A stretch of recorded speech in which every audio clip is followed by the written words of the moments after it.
20 సంవత్సరాల నుంచి కాంగ్రెస్ పార్టీని అంటిపెట్టుకొని ఉన్నా నేను అని మీరు ఇందాక అన్నారు. 2 సార్లు టికెట్ ఇస్తే 2 సార్లు కూడా ఓడిపోయింది మీరు. అంటే గెలుపు అంచుల దాకా వచ్చి ఓడిపోయారు. ఓడిపోవడం అంటే ఏదో మెజార్టీ రాకనో లేకపోతే డిపాజిట్ రాకనో కాదు. గెలుపు అంచుల దాకా వచ్చి ఓడిపోయారు. అయినా కూడా ఇట్లనే కాంగ్రెస్ పార్టీని పనిచేస్తారా? అన్న రాజకీయాలు ఫస్ట్ అంటే నేను ఒక ప్యాషన్గా రాజకీయాలకు వచ్చినోని, నేను ఏదో అధికారం గురించి అధికారమే దహంగా నేను పనిచేస్తాను కాదు. నేనేదో నా తండ్రులు 50 సంవత్సరాలు సుదీర్ఘ రాజకీయం మాది. ఈరోజు కొత్తగా మేము ఇప్పుడు ఈరోజు వచ్చేదో పుట్టుకొచ్చేదో సోషల్ మీడియాలో వచ్చే రాజకీయ నాయకులు కాదు నేను.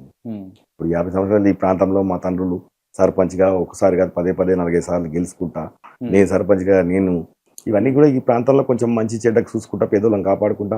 మా తండ్రుల పేరు మీద ఈ కాలనీలు ఉన్నాయన్న, Lingamayya colony, Darshan Nagar colony, tailor colony, Lingamayya colony, weaker section colony, ఇట్లా కాలనీలు కూడా మా తండ్రులు పేదోళ్ళకి, ఇల్లు లేని వాళ్ళకి ఇల్లు ఇప్పించి వాళ్ళ సర్టిఫికేట్ ఇప్పించి ఇలాంటి క్రెడిబిలిటీ ఉన్నటువంటి ఫ్యామిలీ మాది.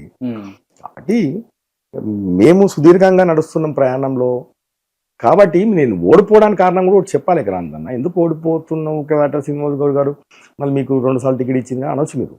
ఇప్పుడు ఈ ప్రాంతం అనేది urban, semi urban, rural 3 mix ఉన్నటువంటి ప్రాంతం ఇది. ఇప్పుడు 4.5 లక్షల ఓట్లు ఉన్నటువంటి నియోజకవర్గం, పెద్ద నియోజకవర్గం. అందులో ఇది మినీ ఇండియా, అన్ని రాష్ట్రాలలో అన్ని జిల్లాలలో ఉన్నటువంటి నియోజకవర్గం ఇది. మళ్ళీ ఇలాంటి దగ్గర మనం హైదరాబాద్లో కూడా చూసినాం మొన్న జరిగిన ఎలక్షన్లల్లో. హైదరాబాద్ ఉన్నటువంటి సీట్లల్లో పోటీ అంటే పటాన్చెర్లోనే మనం గట్టిగా పోటీ ఇచ్చినటువంటి పరిస్థితి కూడా మనం చూసినాం. నాకు వచ్చిన టికెట్ ఎప్పుడన్నా, ఆయనకు వచ్చిన టికెట్ ఎప్పుడన్నా. ఇప్పుడు 2018లో నా పరిస్థితి గదే 11 రోజుల సమయం వచ్చింది. లాస్ట్ డే నామినేషన్ లాస్ట్ రోజు నాకు టికెట్ ఇచ్చారు. ఆ రోజు కూడా ప్రజలు, కార్యకర్తలు నా మీద నమ్మకంతో, పార్టీ మీద నమ్మకంతో 80,000 ఓట్లు వేసారు. మొన్న కూడా కొన్ని ఈక్వేషన్ వల్ల మీ అందరికి కూడా తెలుసు, కొన్ని ఈక్వేషన్ వల్ల కూడా కొన్ని నిర్ణయాలు తీసుకోవాల్సిందే. అది దానివల్ల పార్టీ నష్టపోయింది అనే విషయం తర్వాత కూడా తెలిసింది. ఆ 11 రోజులలోనే లాస్ట్ నామినేషన్ రోజే నాకు మళ్ళీ టికెట్ వచ్చింది.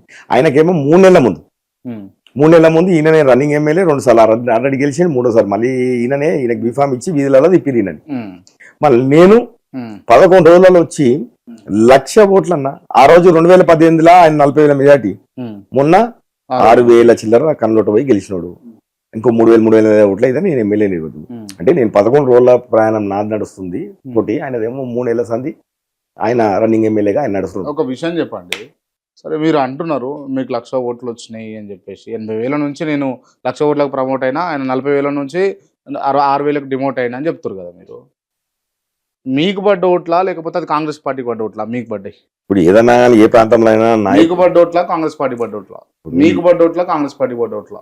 రెండు కలుస్తూనే అవుతుంది కదా, కాంగ్రెస్ పార్టీ రెండు కలుస్తూనే అవుతుంది కదా. ఏదైనా కానీ పార్టీ కమ్ నాయకుడు కలుస్తేనే నీకు ఏదైనా కానీ ముందరకు పోయే పరిస్థితి ఉంటుంది. పార్టీ ఒక్కడికి ఏది అది పోదు, నాయకుడు ఒక్కడేది ముందుకు. కాటా శ్రీనివాస్ గౌడ్ కు కాంగ్రెస్ పార్టీ టికెట్ ఇస్తే కాంగ్రెస్ పార్టీ అభ్యర్థి, ఇవ్వకపోతే కాంగ్రెస్ పార్టీ రెబల్ అభ్యర్థి. కాంగ్రెస్ శ్రీనివాస్ గౌడ్ రెబల్ అభ్యర్థి అని అనుకుంటావు. ఇప్పటి వరకు మళ్ళీ ఇప్పుడు ఎన్ని కష్టాలు వచ్చినా, ఎన్ని బాధలు వచ్చినా పార్టీలో ఇప్పుడు నేను ధిక్కరించేం నడవలేదే. 2023లో కూడా నా టికెట్ నాకు ఎగిరిపోయినాక కూడా నేను పార్టీకి వ్యతిరేకంగా ఏదో రెబల్గా పోలేదే. నా పార్టీలోనే నాకు నమ్మకం ఉంది, విశ్వాసం ఉంది. నేను పార్టీకి పనిచేసినటువంటి వ్యక్తిని కాబట్టి వికాసమైన కార్యకర్తగా కొట్లాడి మళ్ళీ తెచ్చుకున్నా. నేను రీసెంట్గా ఒక వ్యక్తిని ఇంటర్వ్యూ చేసిన, ఆయన శ్రీనివాస్ యాదవ్ అని ఇంటర్వ్యూ చేసిన, ఏఐసిసి క్యాండిడేట్. మీ గురించి కూడా ఇంటర్వ్యూలో ప్రస్తావన వచ్చింది, అది వేరే విషయం. ఇంకొక విషయం ఏంటంటే ఆయన అంటాడు, అన్న మీరు మాకు కాంగ్రెస్ పార్టీ కార్యకర్తలకు, కాంగ్రెస్ నాయకులకు దురద పెడితే అందరు గోక్కుంటారన్న, మేము కత్తి పెట్టి ఈరుకుంటాము అని అంటాడు. సో నాకు కూడా అంటే కొందరు ఉంటారు అట్లా కాంగ్రెస్ పార్టీలో, ఆ కొందరిలో మీరు కూడా అదే బాపతని అనిపిస్తుంది నాకు. నమ్ముకున్నాం, ప్రయాణం చేస్తున్నాము. పార్టీ పార్టీ ఏం నష్టం చేయదు కదా. ఇప్పుడు ఒకసారి 10 ఏళ్ళకే నష్టం చేయదంటే ఇప్పుడు లేదన్నా 10 ఏళ్ళు 2 టర్మ్లు మీరు ఓడిపోయారు. మీకు ఇప్పటికీ అధికారంలో కాంగ్రెస్ పార్టీ ఉంది. సరే గతంలో అంటే అధికారంలో లేదు, ఇప్పుడు అధికారంలో ఉంది కాంగ్రెస్ పార్టీ. 2 సంవత్సరాలు 2.5 అర్థం వస్తుంది. కాటా శ్రీనివాస్ గౌడ్ మనం కష్టపడ్డావయ్యా, నేను నీకు ఓ పదవి ఇవ్వాలనుకుంటున్నాను. కాంగ్రెస్ పార్టీ కానీ కాంగ్రెస్ పార్టీ అగ్రనాయకులు కానీ మీకు మీ దగ్గరికి వచ్చి అడిగిర్రా లేదా? పార్టీలో పదవులు రావాలని ఆశించి పనిచేసేవాడు కాటా శ్రీనివాస్ గౌడ్ కాదు.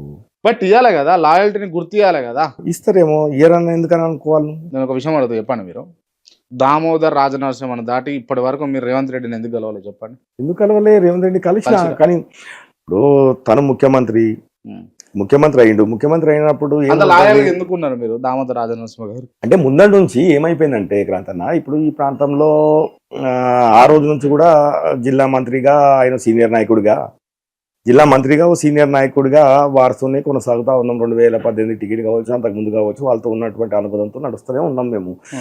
జిల్లాలో ఉన్నటువంటి సీనియర్ నాయకుడు ఒక జిల్లాలో ఉన్నప్పుడు ఉప ముఖ్యమంత్రి చేసిండు, దాని తర్వాత ఇప్పుడు కూడా మంత్రిగా ఉన్నాడు. తననే ఒక గాడ్ ఫాదర్గా నడుస్తూ ఉండే, ఆయనే నాకు టికెట్ ఇప్పించినా, మంచి చేసినా, చెడు చేసినా నడిపిస్తూ ఉండే. అదే కొనసాగుతూ ఉంది తప్ప అలా వేరియేషన్ లేదు, వర్గం లేదు, ఇంకోటి లేదు. అది అనుకోవడం మీలాంటి వాళ్ళు క్రియేట్ చేయడం తప్ప, ఎవరో కావాలని ఏదో బురద చూసి రాసి చేయడం తప్ప అలాంటిది ఎలాంటిది లేదు అందులో. కాంటా శ్రీనివాస్ గౌడ్ దామోదర రాజనరసింహకు కొడుకు లెక్కనా కాదా? కొడుకు లేకనే అని తన కూడా చెప్తాడు కదా, నా కొడుకే అని. నా కొడుకు మరి అంటాడు, వర్గాలు చెప్తాడు కదా. ఎవరని అది లేదని ఇది లేదు. అవును, దానికి దీనికి సంబంధం ఏందన్నా? దానికి దీనికి సంబంధం ఏంది?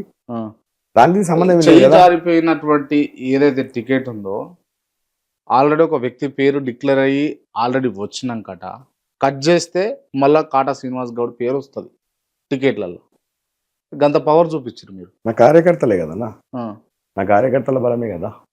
ఆ రోజు కూడా ఏదో కాటా శ్రీనివాస్ గౌడ్కి అన్యాయం చేయాలనో, లేకపోతే కాటా శ్రీనివాస్ గౌడ్ని రాజకీయాల నుంచి తొక్కేయాలనేది కాదన్న. ఆ రోజు ఉన్నటువంటి పరిస్థితి మనందరికీ తెలుసు. బీఆర్ఎస్ పార్టీ ఆ రోజు ముదిరాజ్ కమ్యూనిటీకి ఓటు ఎక్కడ కూడా ఒక సీటు కూడా ఇవ్వలేదు. ఆ రోజు మొత్తం కూడా ధర్నాలు, ర్యాలీలు పెద్ద ఎత్తున కూడా వీళ్ళు ఆ కమ్యూనిటీ అంతా కూడా బాగా చేసింది. దానివల్ల కూడా కొంచెం ఏంటంటే ఆ కమ్యూనిటీకి ఇస్తే కొంచెం మనకి ఎట్లా అధికారంలోకి రావాలి మనం, కాబట్టి ఏ ఈక్వేషన్ కూడా వదులుకోవద్దని ఆ ఈక్వేషన్ ఇచ్చిన విషయం అది తప్ప ఏదో కాటా శ్రీనివాస్ గౌడ్కి కావాలని లేపేయాలనే సీట్ అయితే కాదు. కాబట్టి ఆ పరిస్థితులలో అది నా నంబర్ వెళ్ళింది.